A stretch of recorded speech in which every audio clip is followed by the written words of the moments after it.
গাজায় চলমান বর্বরতার মধ্যে পরিস্থিতি আরও জটিল করে তোলার জন্য আন্তর্জাতিক মধ্যস্থতাকারী নিকোলাই ম্লাদেনকে সরাসরি দায়ী করেছে হামাস।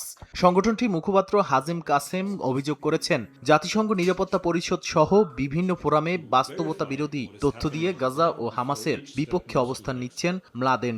হামাস স্পষ্ট জানিয়েছে, তারা যুদ্ধবিরতি চুক্তির প্রথম ধাপ বাস্তবায়নে ইসরায়েলকে বাধ্য করার চেষ্টা চালাচ্ছে। এই প্রতিশ্রুতি পূরণ না হলে পরিস্থিতি আরও অস্থিতিশীল হয়ে উঠবে। এদিকে মিশরে হামাসের নিরস্ত্রীকরণ নিয়ে নতুন দফা আলোচনা শুরু করতে যাচ্ছেন মধ্যস্থতাকারীরা। তবে হামাস এই প্রস্তাব সাফ প্রত্যাখ্যান করে জানিয়েছে, আগে যুদ্ধবিরতির শর্তগুলো বাস্তবায়ন করতে হবে। দুই পক্ষই একে অপরের বিরুদ্ধে যুদ্ধবিরতি লঙ্ঘনের অভিযোগ তুলছে। হামাস অস্ত্র ছাড়তে অস্বীকৃতি জানালেও গাজা জুড়ে ইসরায়েলি বিমান হামলা থামেনি। এরই মধ্যে মার্কিন প্রেসিডেন্ট ডোনাল্ড ট্রাম্পের ২০ দফা গাজা পরিকল্পনার বিকল্প নিয়েও ভাবছেন মধ্যস্থতাকারীরা।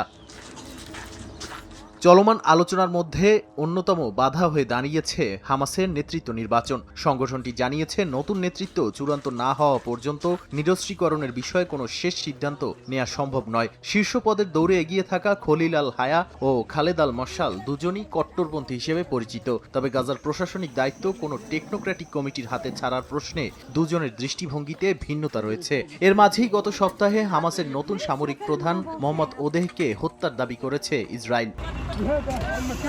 অন্যদিকে অধিকৃত পশ্চিম তীরে ইসরায়েলি সেনাবাহিনী ও বসতি স্থাপনকারীদের হামলা অব্যাহত রয়েছে। নাবলুস ও রামাল্লায় কৃষি জমিতে আগুন ধরানো, জলপাই বাগান ধ্বংস ও গবাদি পশু দিয়ে ক্ষতি করার অভিযোগ পাওয়া গেছে। তুরমুস আয়ায় ধ্বংস করা জমিতে নতুন কাঠামো বসানো হয়েছে। কফর আকাবে ইসরায়েলি বাহিনী টিয়ার গ্যাস ও স্টান গ্রেনেড ব্যবহার করেছে।